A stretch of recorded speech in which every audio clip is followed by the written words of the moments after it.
বাউলের যন্ত্রণায় গোটা 15-16 বছর এই বাংলাদেশের মানুষগুলো এই যন্ত্রণা পোহাইছিল। বিশেষ করে এই এই নাটকের নষ্ট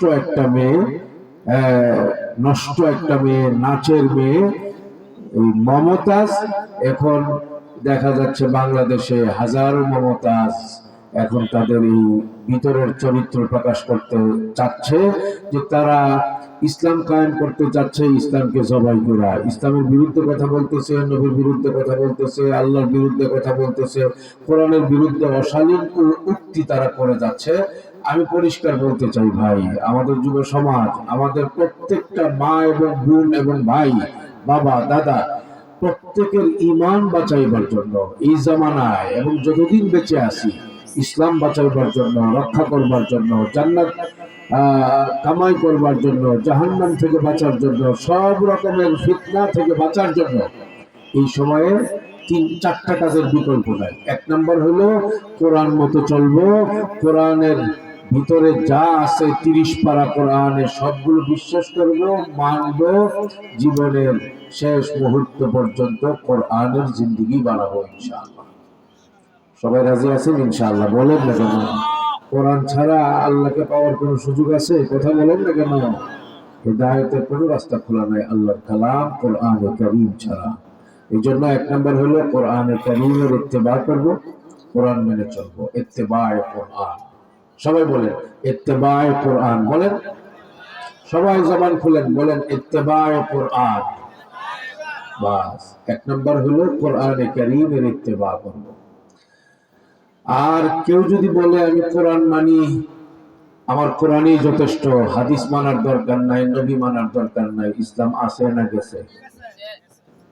আল্লাহকে মানার জন্য নবীকে মানতে হবে, কোরআন মানার জন্য নবীর হাদিস, নবীর 23 বছরের সুন্নতের জিন্দেগি মানতে হবে। মানতে হবে কি হবে না? বলেন না কেন? লাকাদ কানা লাকুম ফি রাসূলিল্লাহি উসওয়াতুন হাসানাহ লিমান কানা ইয়ারজুল্লাহ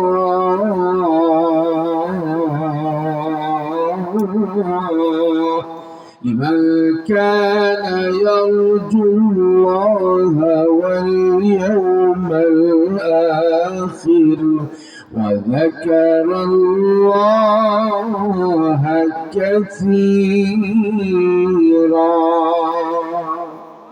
আল্লাহ তাআলা বলেন, আল্লাহকে পাওয়ার জন্য, জান্নাতি হওয়ার জন্য সব জায়গায়, জীবনে, যৌবনে, প্রকাশ্যে, গোপনে, পড়াশোনায়, রাজনীতিতে, ব্যবসায়, চাকরিতে, ঘরে, বাইরে, সফরে, হার হালাতে আল্লাহকে পাওয়ার জন্য, পরকালে জান্নাতি হওয়ার জন্য রং একটাই, সেটা হবে আমরা সকলে আমাদের জীবনকে হাবিবে পাকের রঙে আমরা সাজাবো ইনশাআল্লাহ।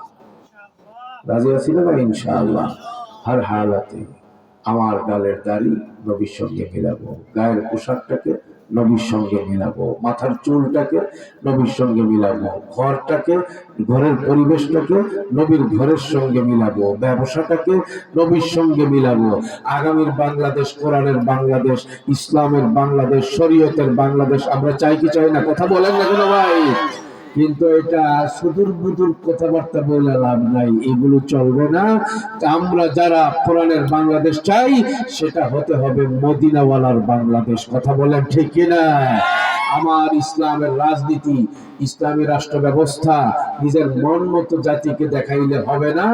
আমার ইসলামের রাষ্ট্র ব্যবস্থা, প্রেসক্রিপশন, চিত্র যেটা বাংলাদেশে প্রতিষ্ঠা করতে চাই সেটা মদিনাওয়ালার সঙ্গে মিলতে হবে, মদিনার রাষ্ট্রের সঙ্গে মিলতে হবে, আবু বকরের রাষ্ট্র ব্যবস্থার সঙ্গে মিলতে হবে, ওমর, ওসমান, আলীর যে খেলাফত ছিল সেই খেলাফতের সঙ্গে মিলতে হবে।